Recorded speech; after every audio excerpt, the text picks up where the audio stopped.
Hi everyone and welcome back to Grow Photography.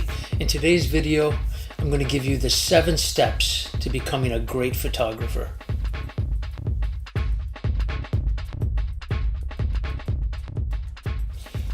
Step number 1, choose a simple camera, any camera, and learn how to use it well. The point here is that all cameras today are more capable than all of the cameras used by the people that we admire from history.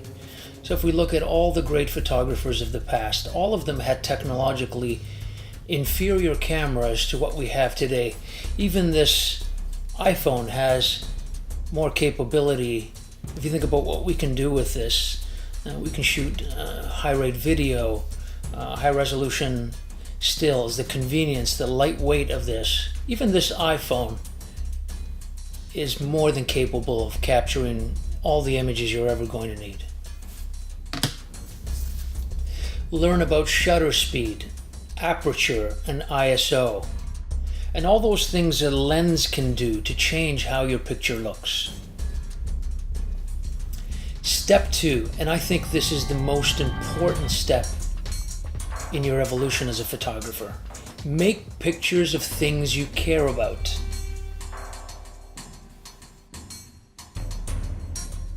Photograph what you love and try to incorporate other parts of your life in your photography. Take the time to think about what matters to you and ask yourself how you can make photographs of that. Your photographs will be better and have more depth and purpose, and you'll find that you will spend more time making those images, which in turn will lead to better photos that are a closer reflection of who you are. If we look at the example of the great Magnum and National Geographic photographer David Allen Harvey, from the very beginning I think he recognized that family and community were so important in his life.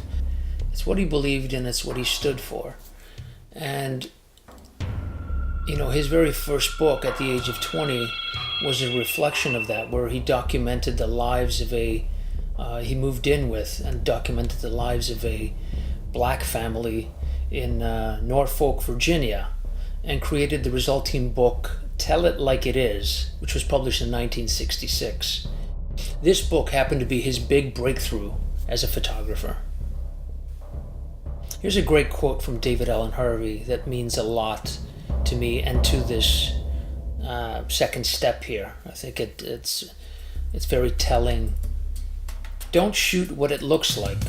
Shoot what it feels like. Each of us is unique, and we can bring that unique vision to our photography if we remember this simple rule. Step number 3, make lots of pictures. If you want to get better at photography, you have to make lots of pictures. There are no shortcuts, and there is no better way to become a great photographer. Experiment and try new things, because that's what creativity is all about. It's more fun that way too, and you'll discover a lot of incredible things when you explore different ideas and experiment with your photography.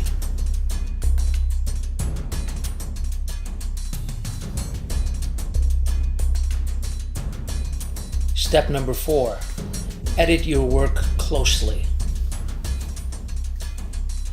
As you make photographs, ask yourself regularly, what is it in your photographs that you like the most? What can you extract from other people's photography that you really enjoy and has meaning for you? Ideas of composition, of lighting, the choice of subject matter, expression, or capturing an emotion of some sort. Be really careful not to produce anything for the sake of pleasing someone else, or thinking that the marketplace wants this, or that it's a cool, trendy idea that's current. What says something to you? What is important for you? You have to constantly ask yourself those questions and bring that work into your photography. Step number 5, study the work and lives of those photographers who came before you.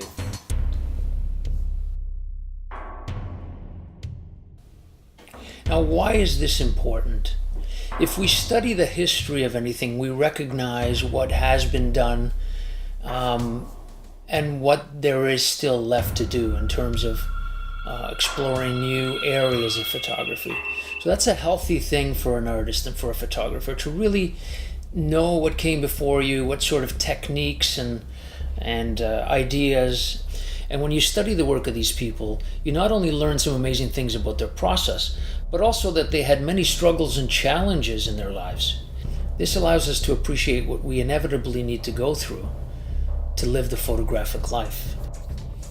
Step 6, build a cohesive body of work. Concentrate on projects that have meaning to you and capture your unique vision. Photographs have more power and meaning when they're projected as part of something greater than a single moment or a single image.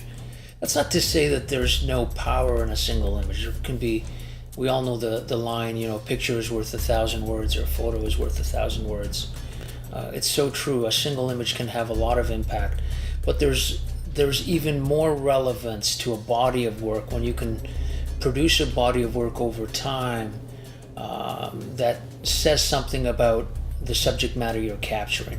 It's much more powerful. Try that out.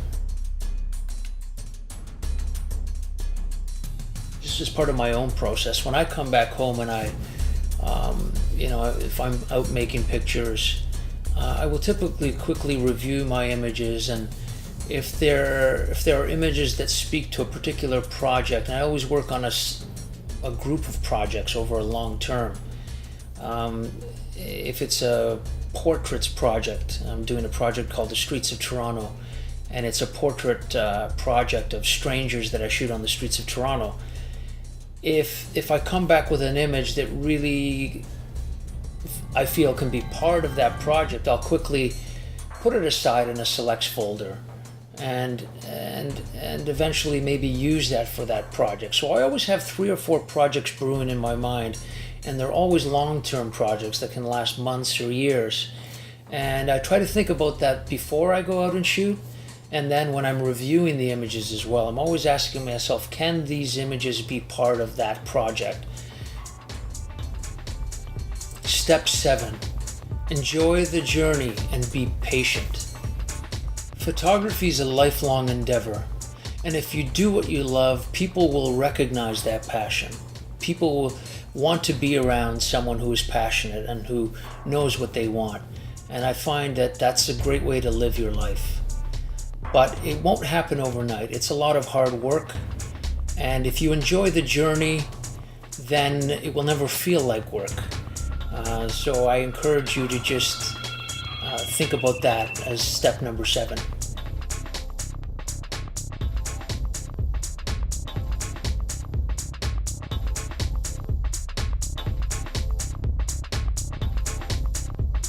Thanks for tuning in, guys, and I hope you enjoyed this video, 7 steps to becoming a great photographer.